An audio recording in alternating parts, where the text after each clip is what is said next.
ஸ்ரீமதி ராமானுஜாய நமः.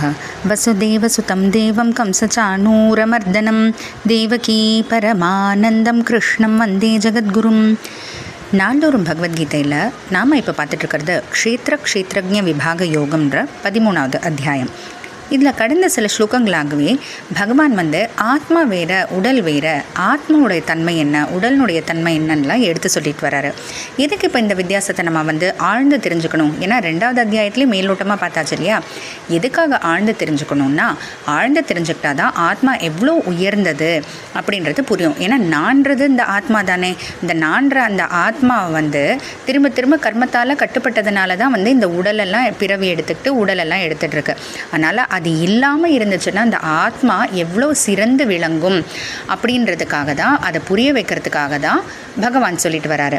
இப்போ அந்த வரிசையில் 17வது ஸ்லோகத்தில் ஆத்மா எவ்வளோ உயர்ந்தது உடலை காட்டிலும் அப்படின்றது தான் சொல்ல போகிறாரு.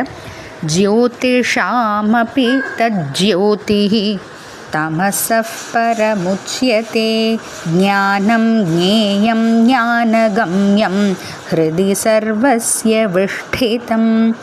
தத் அப்படிப்பட்ட அந்த ஆத்மா, எப்படிப்பட்ட அந்த ஆத்மா? இதுக்கு முந்தின ஸ்லோகத்திலே பகவான் சொன்னார் இல்லையா?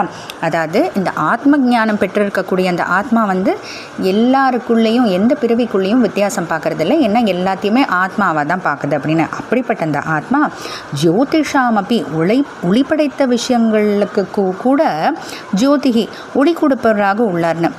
இது என்ன புது கதைன்னு நமக்கு தோணலாம். ஏன்னா இதுக்கு முந்தின அத்தியாயங்கள்லேயும், அதுவும் பார்த்திங்கன்னா 7, 8, 9, 10 அந்த அத்தியாயங்கள் எல்லாமே பார்த்தா ஒளிப்படைத்த விஷயங்களுக்கெல்லாம் ஒளி கொடுக்கக்கூடியது பகவான் தான் இப்படின்ட்டுலாம் பார்த்துட்டு, இப்போது ஒளி கொடுப்பவராக உள்ளார்னு ஆத்மாவை சொன்னால் என்ன அர்த்தம் அப்படின்னா, அதாவது ஆத்மாவனுடைய அறிவு மூலமாக தானே நம்ம சூரியன் சந்திரன்லாம் ஒளியெல்லாம் தெரிஞ்சுக்கிறோம்.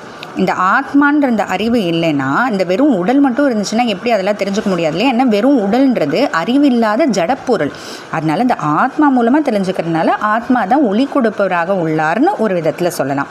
அடுத்து தமசக பரம் உச்சியதே. தமசகன்னா இந்த இடத்துல தமோ குணம் இல்லை, மூல பிரகிருதி. அந்த மூல பிரகிருத்திலேருந்து தான் எல்லாம் மாறி மாறி மாறி அடைஞ்ச பஞ்சபூதங்கள்லாம் உடல்லாம் ஏற்படுது இல்லையா?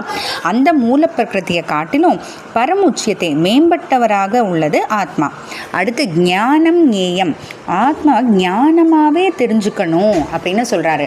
அடுத்து ஞானகம்யம்னா ஆத்மாவே தான் அடையப்படுவதாகவும் தெரிஞ்சுக்கணும். ஏன்னா ஆத்ம சாட்சா்காரத்தை நோக்கி தானே எல்லாமே செயல்படுறோம்.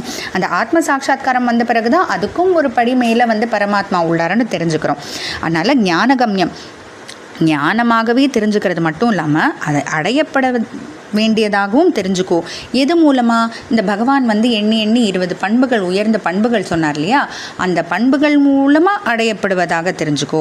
சர்வசிய ஹிருதி விஷ்டிதம். அது மட்டும் இல்லை, எல்லா மனிதர்களுடைய ஹிருதயத்துக்குள்ளேயும் இருக்காருன்றதையும் தெரிஞ்சுக்கோ அப்படின்ட்டு பகவான் ஆத்மாவுடைய உயர்த்தி எடுத்து சொல்லக்கூடிய ஸ்லோகமாக அமைஞ்சிருக்கிறது தான் இந்த 17வது ஸ்லோகம்.